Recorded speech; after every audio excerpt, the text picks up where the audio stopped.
بسم الله الرحمن الرحيم. أن وحكبرون ويدينتن what is an organizational structure and organizational chart.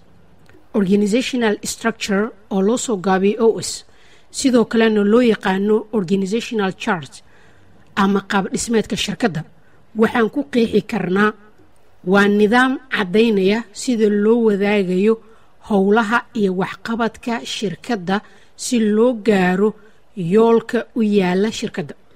haddaba qaab dhismeedka shirkadda waxa uu qeexayaa dowrarka iyo mas'uuliyadaha saaran xubin waliba oo ka tirsan shirkadda.